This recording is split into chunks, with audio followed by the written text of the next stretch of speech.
দেখো বলছে প্রতিটি যুগল একই গাণিতিক প্রক্রিয়া মেনে চলে, কিন্তু একটি অমিল রয়েছে, সেটি চিহ্নিত করুন। তো এটা তো অনেকবার করলে পরে প্র্যাকটিস হয়ে যাবে যে কোনভাবে যাব আমি। যখন দেখছি 125 আর এটা এটা মানে তোমাকে করতে হবে, আমি শর্টকাট দেখা দিচ্ছি, যখন তুমি বারবার করবা তখন হয়ে যাবে। 5 কিউব যোগ 1, তাহলে 5 আর 1 6।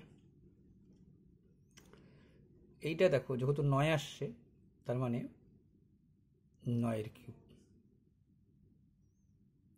9 নং 81, 9 অক্ষে 9, 8 নং 72, তার সাথে 1 যোগ করছে, মানে এইটার সাথে 1 যোগ করতেছে 10। যেমন এটা 5 কিউব মানে কিন্তু 125, এই হিসাবে 5 কিউব লিখছে, এই হিসাবে 9 কিউব লিখছে, ঠিক আছে। কিন্তু এইটা কিন্তু তোমার মাইনে চলে না যতদূর সম্ভব। আচ্ছা দেখে নাও এবার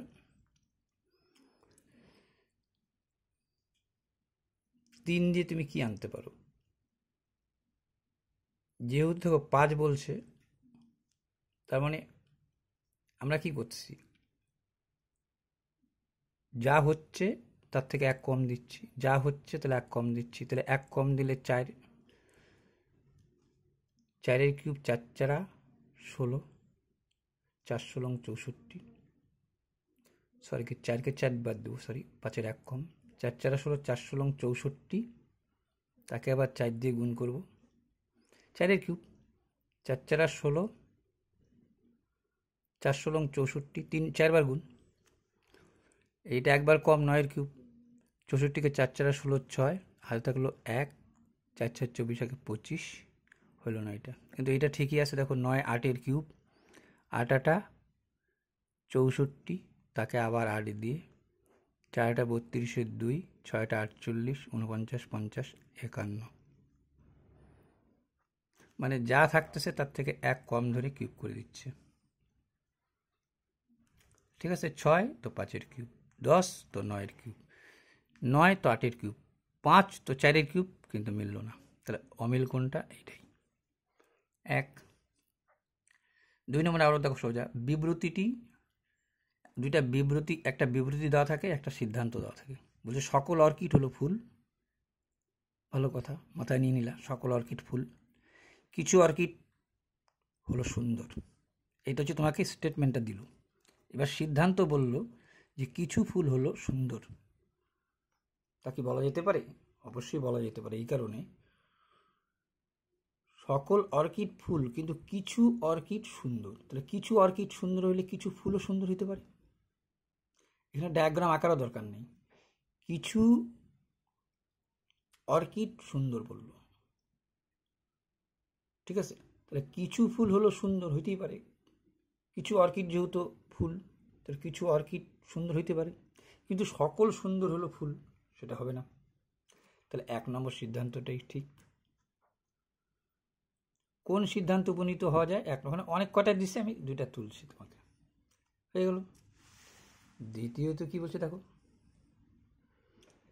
এরকম একটা দেওয়া থাকে, অলওয়েজ ব্রিং ইউর মেডিসিন, এর সংকেত বলল এইটা এইটা এইটা, আরও একটা সংকেত পাশে ছোট্ট করে আসে, এই ধরো এইটা, ঠিক আছে।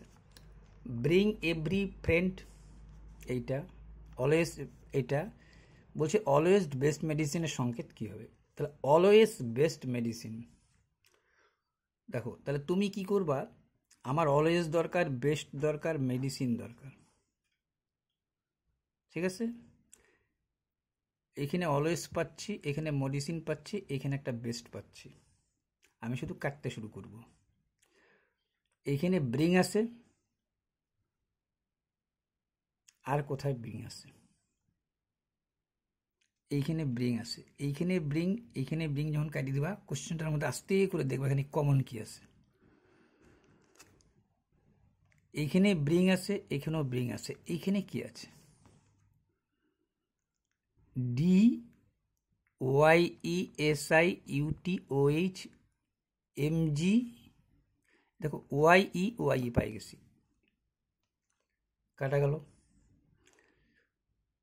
তারপরে আর কি বললো, ফ্রেন্ড কেটে দেবো, কারণ ওখানে ফ্রেন্ড আমার নাই।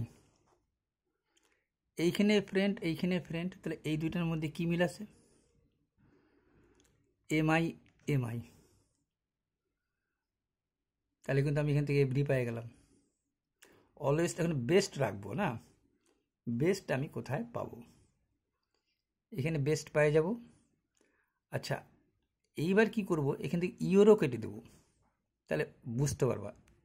ইয়োর ইয়োর, এইখানে ইয়োর কোথায় আছে দেখো তো, এইটা আর এইটার মধ্যে কি মিল আছে? এসআই এসআই, ঠিক আছে। আর আমি কি কাটবো? এভরি কাটবো। আমার এভরি এখানে দরকার নেই। দেখো এভরি এভরি, এই দুইটার মধ্যে এভরি কি আছে? এই দুইটার মধ্যে কমন হচ্ছে এইটার মধ্যে আর এইটার মধ্যে, ইউটি এভরি। কিন্তু 3 নম্বরটা কেমন? 3 নম্বরটা আর 3 নম্বরটার মধ্যে কি কমন দেখো তো? টিডি টিডি। তাহলে বুঝে গেল অলওয়েজ বেস্ট মেডিসিন কোনটা হবে। অলওয়েজ,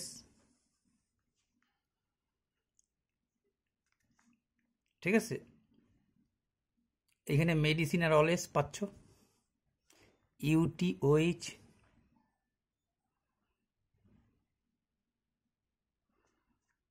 এটা আলগা উঠছে ইউটিওএইচ, ঠিক আছে। বেস্ট কোথায় পাবা?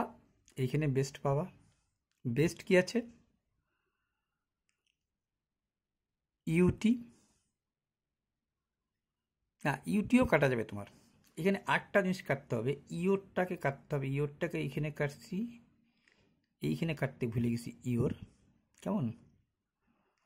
ইউটি ইউটি কাটা যাবে ইওর ইওর থেকে।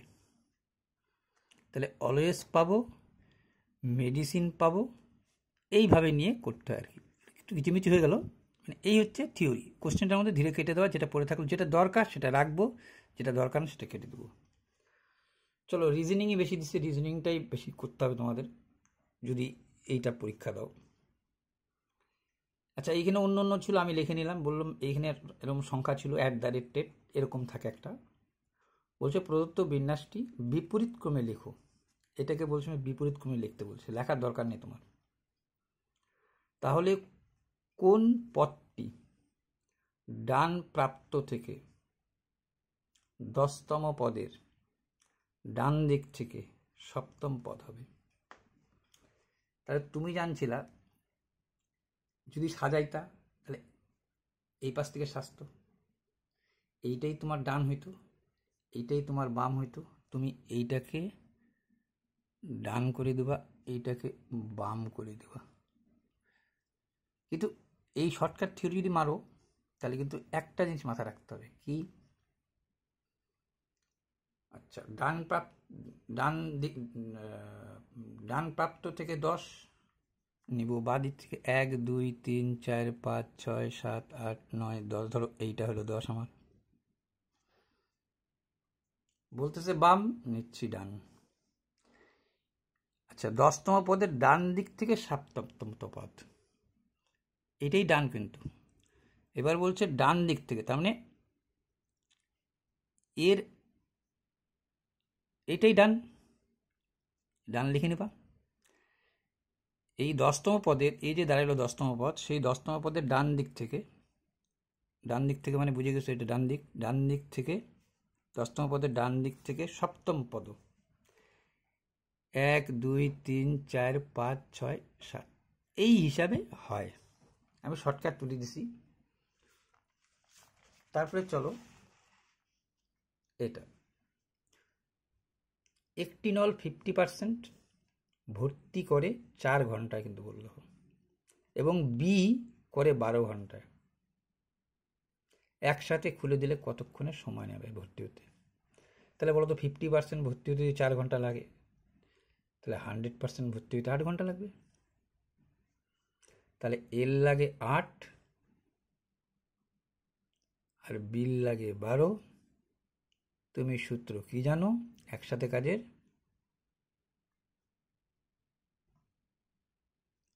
8 গুণন 12। এইগুলো কিন্তু খুব ফায়দা তুলতে হবে খুব তাড়াতাড়ি। 4 দিয়ে 4 দুগুণ 8, 4 পাঁচা 20, তাই তো 50% 4 ঘন্টায় করলে 100% 8 ঘন্টায় করবে। 8 ইন্টু 12, 8 ইন্টু 12 একসাথে খুলে দিলে কতক্ষণ সময় নেবে? ঠিকই আছে। তাহলে কত হলো? 4 দিয়ে 4 পাঁচা 20, 4 দুগুণ 8, উপরে কত হলো? 24, নিচে হলো 5। এত ঘন্টা সমান সমান যদি মিনিটে থাকে উত্তরটা, তাহলে 5 দিয়ে 4 পাঁচা 20, উপরে 4 নিচে 5, 4 ঘন্টা এত। এটা যদি মিনিটে করো 5 12 60, 4 ঘন্টা 48 মিনিট হয়ে যেতে উত্তরটা হয়ে যেতে পারে। যদি জানি না কিসে আসে, আমি তো অ্যান্সার শিটগুলো তুলি নেই। হয় 5 × 4 ঘন্টা, এটা কেরম করে লেখা যায় জানো তুমি? 5 যোগ 4 5 ঘন্টা, এটাকে 60 দিয়ে গুণ করলে সেটা মিনিট হয়ে যায়। 5 12 60, 4 12 48, তাহলে হয় 4 ঘন্টা 48 মিনিট, অথবা এটা উত্তরের দিকে কিন্তু তাকাইতে হবে একটা। এটাও কিন্তু একটা বিষয়। এবার কি বলছে দেখো তো, একটি ধনাত্মক সংখ্যার বর্গ। তাই ধনাত্মক সংখ্যাটা নিলাম, একে বর্গ করলাম। বলছে একটি ধনাত্মক সংখ্যার বর্গ, থেমে থেমে পড়বা কিন্তু, সংখ্যাটির 5 গুণ থেকে 6 বেশি। এই যে বর্গটা বললো কিন্তু তোমাকে, এই বর্গটা যদি কোনো একটা সংখ্যা তার যদি বর্গ করে ফেলাও, তাহলে সেই সংখ্যাটার 5 গুণ থেকে 6 বেশি। তাহলে সমান সমান যেহেতু লিখতে চাচ্ছি, 5 গুণ করব, 6 দিয়ে দেব। তাহলে তুমি জানো এটা কি হচ্ছে? x square 30, sorry, x square minus 5x minus 6 equal 0। এই মিডিল টার্মটা শর্টকাট পদ্ধতি কি আছে? একবারে লেখা যায়, 6 অক্ষে 6। কি করে লিখলাম? এ দেখো, এই 6টাকে ভাঙাবা। 3 দুগুণ 6, কিন্তু 1 দিয়ে শুরু করবা। 3 দুগুণ 6ও তো মিলে, কিন্তু 1 দিয়ে শুরু করবা। 6 অক্ষে 6 যখন মিলে গেছে, তখন আর 3 দুগুণ 6 করবো না। তাহলে -6 থেকে +1 বাদ দিলেই তো 5 আসবে, তার জন্য এটা মাইনাস, এটা প্লাস। কোনটা উত্তর হবে? এইটা। কেন? আমরা কি লিখতাম পরবর্তী?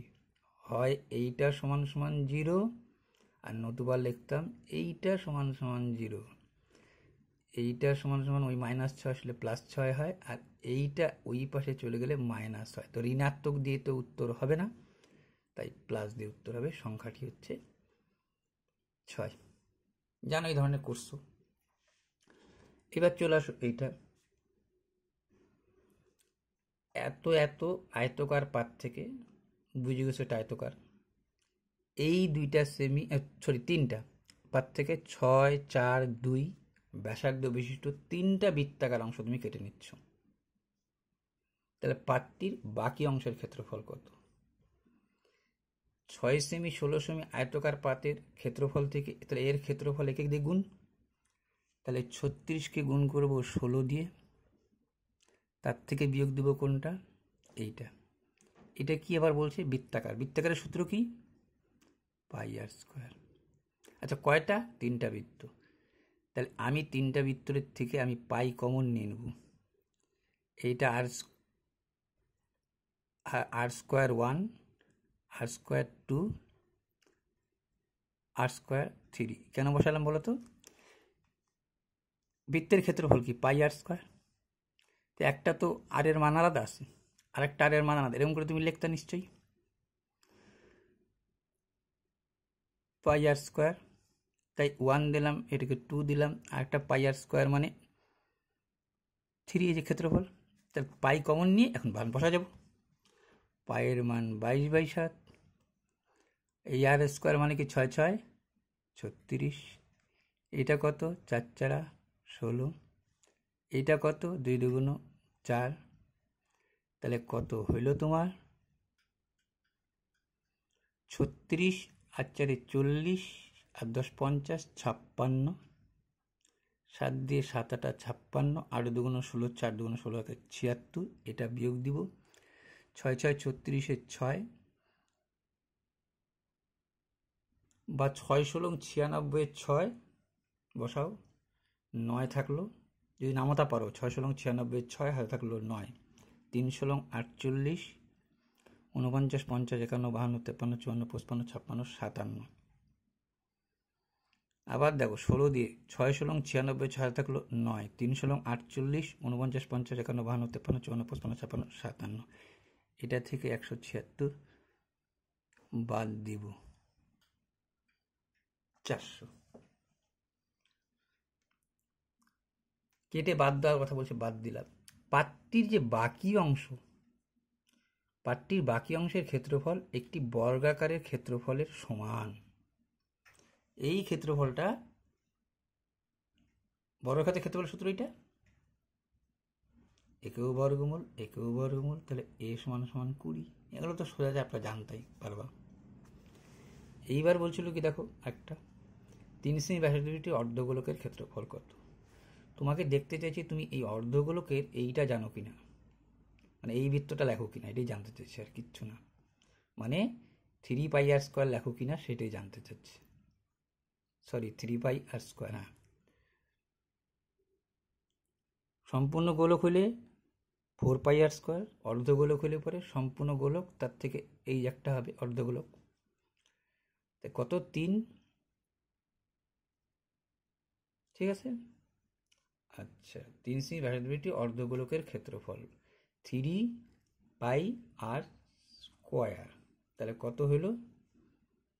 3 সেমি ব্যাসার্ধটি অর্ধগোলকের ক্ষেত্রফল। আচ্ছা, ক্ষেত্রফল বলে তাহলে ক্ষেত্রফল 3 3 3 27, 27কে দাও 22 দিয়ে গুণ, 27 দুগুণ 54, 27 দুগুণ 54, 4 5 4 9, 594।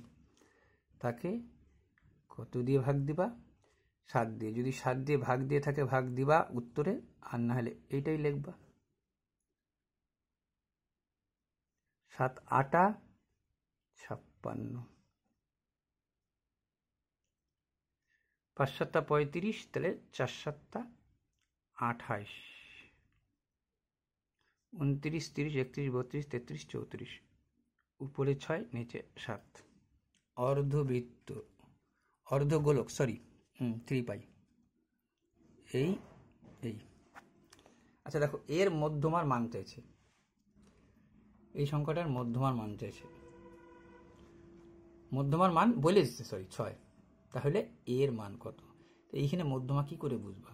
যদি এইটা কিন্তু এইখানে ছিল, আমার এখানে পরে এসে গেছে, পরে লিখছি। যেখানে 5টা সংখ্যা 1টা 2টা 3টা 4টা, মাঝখানে একটা মধ্যমা হয়। তুমি 2 পদ্ধতিতে করতে পারো। এক হয় নিচে উপরে 2 আর 3 হাঁটায় দাও, আর নতুবা নিচে হাঁটাও। যদি নিচে হাঁটাও তাহলে 60 দিয়ে প্রত্যেককে গুণ, 60, পরেরটা কত হলো 2 দিয়ে 30, পরেরটা কত হচ্ছে 3 গুণিং 60, 20 দুগুণ 40। তারপরে কিন্তু এইটা হইতো কেমন, যাই হোক 4 দিয়ে পিছিয়ে লিখলাম, কোনো ব্যাপার না, তোমার তো আগে পিছিয়ে লিখলেও কোনো ব্যাপার না। 5 12 60, 3 15 45, 4 দিয়ে 4 15 60, 5 12 60, 3 12 36, 5 12 60, 3 12 36, 4 দিয়ে 4 15 60, 4 দিয়ে 4 15 60, 15। কেমন? এটা a/4 যতদূর সম্ভব। ঠিক আছে, 4 15 তাহলে 15, যাকে 15 হচ্ছে তাহলে এটা। তাহলে দেখো তুমি সব থেকে ছোট কোনটা দেখলাম? এটা দেখো, এখানে এই যদি a/4 হয়ে থাকে, আমার একটু কেমন সন্দেহ হলো। 5 12 60, 3 12 36, 3 দিয়ে 3 গুণিং 60, 20 দুগুণ 40, 2 দিয়ে 30 দুগুণ 60, 30 অক্ষে 30, 60 অক্ষে 60। তাহলে প্রথম বসতেছে এইটা 15। ছোট থেকে লিখি, এটা বড় থেকে লিখলে উত্তর আগে আসবে, ছোট থেকে লিখলে উত্তর আসবে ছোট। তারপরে কোনটা? 15-র পরে দেখা যাচ্ছে 30, তার মানে এইটা, তারপরে কোনটা, তারপরে দেখতেছো 36, কোনটা একদম এইটা, তাহলে এইটা তুলব। তাহলে আমার তো মধ্যমা মানে কি, 5টার মধ্যে n+1/2, n-এর মান মানে 3 নম্বর পদটা নেব, n-এর মান 5, 5 আর 1 6, তুমি জানো এটা 5 + 1, এটা তো জানা জিনিসই। 3 নম্বর পদটা, 3 নম্বর পদটা তো পাই গেছি আমি, এরই তো মধ্যমা বলছে এইটা, এরই মান তো তোমাকে 6 বলে দিচ্ছে। 3 অক্ষে 3, 3 দুগুণ 6, তাহলে বুঝে গেছো a = 10। এই মধ্যমাটা বুঝতে পারছো, এটা সোজা জিনিস। দেখো সব থেকে যেটা জিনিস জানাবি, যখনই তুমি দেখলা প্রত্যেকের সাথে কে বিয়োগ করি, তখনই দেখলে একটু সময় সাপেক্ষ, এটাকে একটা ট্রেডমার্ক দিয়ে দেবা, যেটা পরে আইসে করবা। 5 5 25, এরকম 2 মানে বুঝে গেছো কি, এরকম 2 থাকা মানেই এরকম মানেও যা, এটার মানও তা, মানে 7 7 49, এটার মান কত হবে 0.7, 0.7 হবে না, 0.07, কেন 2 2 4টা, মাইনাস এই 3 থাকা কিন্তু 3 বার, যেমন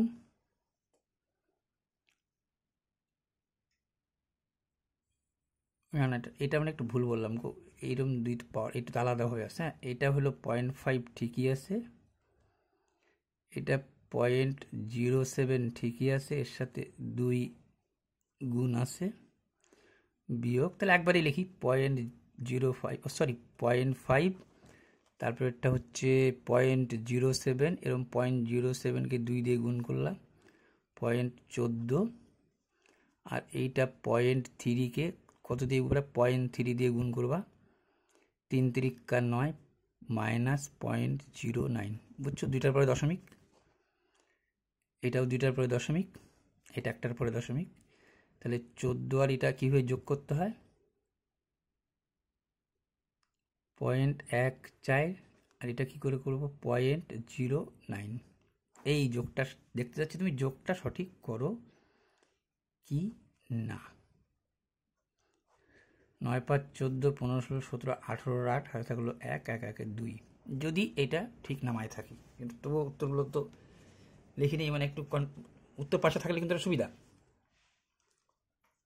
আচ্ছা যাই হোক, বুঝছো নিশ্চয়ই। আচ্ছা এইবার গেল তোমার এর সামনে গুণ, হ্যাঁ 7 2 14, ঠিক আছে, 14 14 0.14, 3 3 9, 3 হয়েছে, 3কে 3 3 3 3 9, 0.09 0.09 14, আমি যেটা ভুল করলাম, এটা 0.5 হইতো, 0.50, 0.14, 0.09, 9 আর 4 13, 10 12 13, হাতে থাকলো 1, তাই তো, কেন 0.5 হবে 2টার পরে, এটা 0.07 হইতো কেন 2 2 4টার পরে, তাহলে 9 আর 4 13, হাতে থাকলো 1, 5 1 6 1 7, 0.73 হবে এটা, এটা হবে না, এটা দেখিনি, এটাই হবে। অভ্র এ থেকে বিতে 74 এই বেগে যায় আর এই বেগে ফিরে আসে, কি সূত্র, কীভাবে আসে, কি বৃত্তান্ত জানোই, যদি না জানো পরে মন্তব্য করে দেবনি। এর সাথে এই যে লিখলাম 2ab, আর যোগ করলে কত হয়, 4 একে 5, 7 আর একে 8, 1। আচ্ছা এবার কত দিয়ে গুণ দিবা, এবার 74 আর 10-এ 84 কে 85 হচ্ছে, ভালো কথা, 37 দিয়ে মনে হয় ভাগ যাবে, 5 7 35, 3 5 15, 37 দিয়ে 5 37 185, 37কে 3 দিয়ে গুণ করলে 3 7 3 10। তোমাদের কিন্তু এই এই আরআরবিতে গুণগুলো খুব কঠিন দেয়। 3, ঠিক আছে। আচ্ছা, তাহলে 37 দিয়ে দিলাম, 5 7 35, 3 5 15 16 17 18, 3 37 ঠিকই আছে। এবার আর যাচ্ছে না। তাহলে কত হলো? 3 দুগুণ 6 ইন্টু 74, 4 6 24 4, 3 দুগুণ 6, 4 6 24 4, 6 7 42 একে 43, 5 8 40, 5 6 30, দশমিক দিয়ে 4 দশমিক দিয়ে একটা শূন্য নিব, 5 8 40। এটা বুঝতে পারছো? এটা পারলে এটা পারবাই। নির্দিষ্ট বার্ষিক সরল সুদের হারে এত % হারে এত টাকার স্ববৃদ্ধি মূল এত হলে সুদের শতকরা হার কত? ঠিক আছে, তাহলে তুমি জানো, তোমাকে বলছে এত % হারে এত টাকা স্ববৃদ্ধি মূল এত হলো, আর সরল সুদ বলে দিছে। তাহলে তো বুঝে গেছো। আমার PR 100, পি, ও এটা সুদে মূলেই বলছে, তোমাকে স্ববৃদ্ধি মূলেই বলছে, সুদের হার কত বলছে ও এখানে বলেছে তোমাকে। তাহলে এত টাকার X% হারে, এটা আর দিলাম, ধরো R% হারে, এত হারে এত টাকার কয় বছরের সুদ বলছে? 5 দুগুণ 11/2 বছরের সুদ কত? এটা থেকে এটা বাদ, এটা সুদ আসল, এটা আসল। তুমি জানো এটা তো আর কোনো বলার ব্যাপার না। 0 0 9 5 14, 7 আর 8, 4 আর 2 6, তাই তো। 68 40কে যদি 0, 47 50 ঠিকই আছে। 68 40 0, 5 9 5 14, হাতে থাকলো 1, 7 8 মিললে 0। এইটা ভালো কথা। এইবার তুমি জানো এইটা এইটা কেটে যায়, ঠিক আছে। আচ্ছা, ভালো কথা। তাহলে এইটা কিন্তু হ্যাঁ 2090। তাহলে কি করব আমি? 5 দিয়ে কেটে দিই, 5 দুগুণ 10, আর 5 দিয়ে 5 নং 45, 46 47, 5 5 25। এইবার 5 দিয়ে 5 19 95, 5 দিয়ে 4 5 20, 5 18 90, 5 18 90, 4 5 20, 5 19 চলে গেছে। 19 দুগুণ 38, 39 40 41। এইটা 19 আসা মানেই, বারবার বলছি তোমাদের কঠিন থাকে। 19 দুগুণ 38, 39 40 41, 19 দুগুণ 38, 11 দিয়ে 11 দুগুণ 22। তাহলে বুঝেই গেছে তোমার এই হিসাবে আর এর মান যেটা আসবে সেটাই অ্যান্সার, ঠিক আছে। এইবার কি বলছে দেখো, বুঝছো তো এটা? আচ্ছা, এটা করাই দরকার, আর দরকার পড়লে এই রাফটা এখানে করাই নিচ্ছি। ক্লাউডকে লেখা হলো এইটা, এইটাকে লেখা হলো এইটা, তবে এইটা কি লিখবা? তোমাকে বলছি এইটার নিচে এটা লিখে নিবা তোমার সুবিধার্থে, COULD। এইখানে লিখবা তুমি BNTKC। তাহলে দেখো BC, MNO, TU, JKL, CD সব একটা একটা করে আছে। আচ্ছা, পরেরটাও দেখো তাই কি। এবার বলছে এইটাকে লেখা হয় এইটা, MARGIN, তেরি কি, MARGIN। এইখানে লিখলা LZQFHM, LMZAQRIGHIMN, ঠিক আছে। তাহলে প্রত্যেকটা একটা একটা করেই বাড়ছে। তাহলে আমিও তাই করব। MOULDING,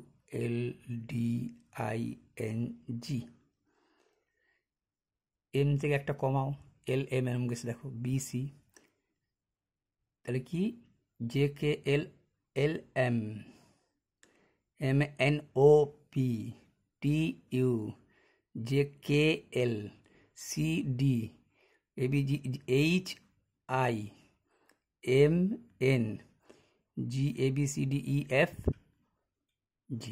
তাহলে এইটা বুঝে গেছো কি সিস্টেম, এটা একটা করে কম। এই তোমাদের রিজনিংই কিন্তু একটু বেশি আসছে। আচ্ছা এইটার, এটা কাটাকাটি পারবা, জানো কি করে আসছে, ছাড়ো। তাহলে একটা কিন্তু ছেড়ে দিলাম, তবু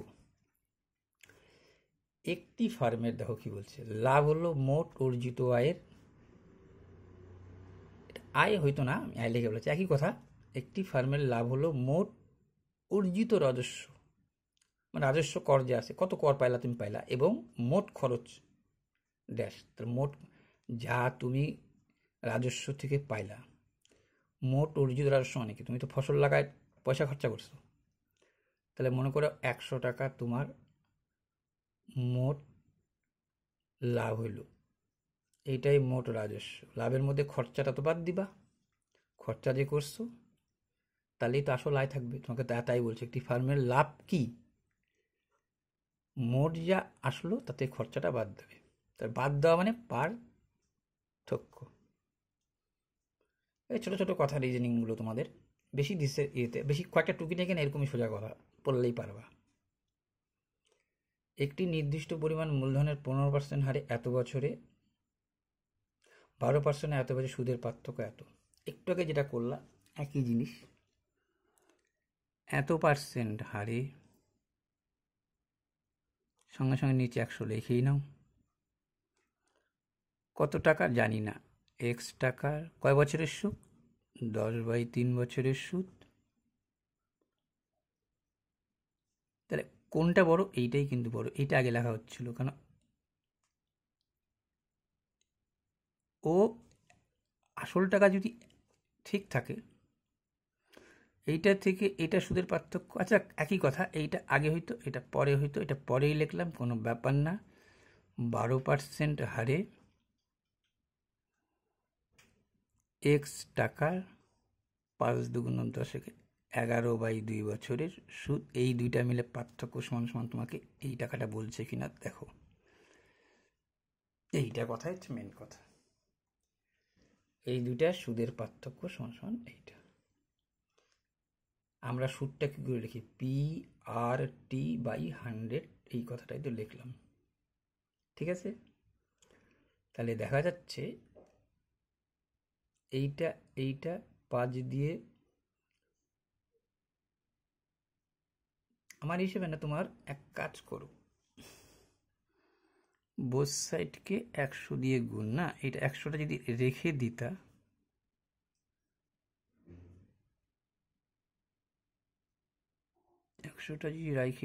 রেখে দিয়ে যদি এখানে গুণ করতা, এটা কাটাকাটি যাইতো, হ্যাঁ যাইতো।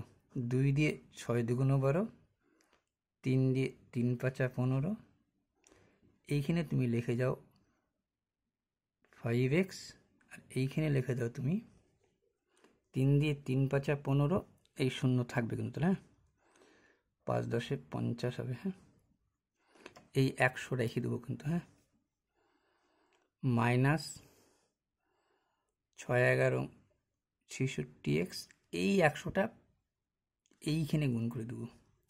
কি করলাম ব্যাপারটা বুঝছো তো, একু 100 দিয়ে গুণ, একু 100 দিয়ে গুণ, তাহলে এইখানে 100 দিয়ে গুণ করলে তো নিচে কাটা যাবে, ঠিক আছে। 66 থেকে 50, এটা আগে পিছিয়ে লিখে ফেলেছিলাম, 16x কাটো 16 দিয়ে, 4 দিয়ে বা 16কে 16 16 দুগুণ, না ধরো 8 দিয়ে কাটো, 8 দিয়ে 8 দুগুণ 16, হ্যাঁ 8 দিয়ে 8 দুগুণ 16, 8 দিয়ে 8 দুগুণ 16, এই দুইটা, হ্যাঁ 3 8 24, 8 দিয়ে 3 8 24, 8 দুগুণ 16 18, 2 দিয়ে 2 অক্ষে 2, 15 দুগুণ 30, কয়টা শূন্য হবে? 2টা শূন্য। ঠিক আছে, তাহলে নির্দিষ্ট পরিমাণ অর্থটা কত তোমার? 11,500 টাকা। তুমি তো আসল মূলধন ধরে নিয়েছিলাম। এই হলো গল্প, একই জিনিস, বেশিরভাগটাই সোজা থাকে, দু একটা বার একটু কঠিন দিয়ে দেয় কিন্তু। তার জন্য কঠিনগুলো ছেড়ে দিয়ে যেহেতু 100টা প্রশ্ন হিট করতে হবে, সোজা সোজা সোজা সোজা সোজা দাগ দিয়ে যাবা। যখনই তোমার ইয়ে হবে, যখনই তুমি বুঝলে না, তোমার দাগ দিয়ে চলে যাবা। ভুলবশত রেণুর প্রাপ্ত নম্বর 9-এর বদলে 99 লেখা হলো। এই ভুলের জন্য সমগ্র শ্রেণীর গড় নম্বর প্রকৃত গড়ের চেয়ে এত বেড়ে গেল। ওই শ্রেণীতে শিক্ষার্থীর সংখ্যা কত? কিছু কিছু কথা সোজা সাপটা কথাটাকে একটু পেঁচায় ঘুরায় বলে, এর কথা খেয়াল রাখবো। আচ্ছা, কি বলছে দেখো, 9-এর বদলে 99 লিখলাম, তাহলে বেশি কত লিখে ফেলেছিলাম? 90। ভালো কথা। ওই ভুলের জন্য সমগ্র শ্রেণীর গড় নম্বর প্রকৃত গড়ের চেয়ে এত বেশি। আর সবসময় যেটা বলা থাকে বেশিরভাগ সেটা উত্তরই হয়, কোনো সময় একটু কঠিন দেয়। এটারও আমি ধরে নেব মোট শিক্ষার্থীর সংখ্যা এক্স। বুঝতে অসুবিধা হলে এক্সের মান ধরে নেব, বুঝতে অসুবিধার কথা না, ইন্টারভিউ দিচ্ছ। ওই শ্রেণীতে শিক্ষার্থীর সংখ্যা এক্স। ভালো কথা।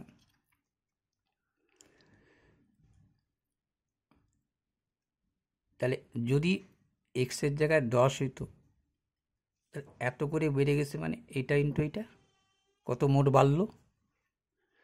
শিক্ষার্থীর সংখ্যা যদি এক্স হয়, যদি 10 হইতো, তাহলে 10 গুণন হইতো, এটা বাড়তো। গড়ে মানে কি, এক একজনের বাড়ছে, 10 জনের 10 দিয়ে গুণ করে, তাহলে এইটা বুঝে গেছো এইটা কেন গুণ হবে। ঠিক আছে, এই যে বাড়তি আর এই যে বাড়তি,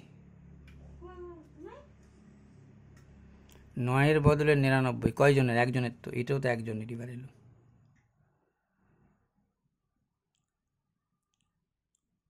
ঠিক আছে,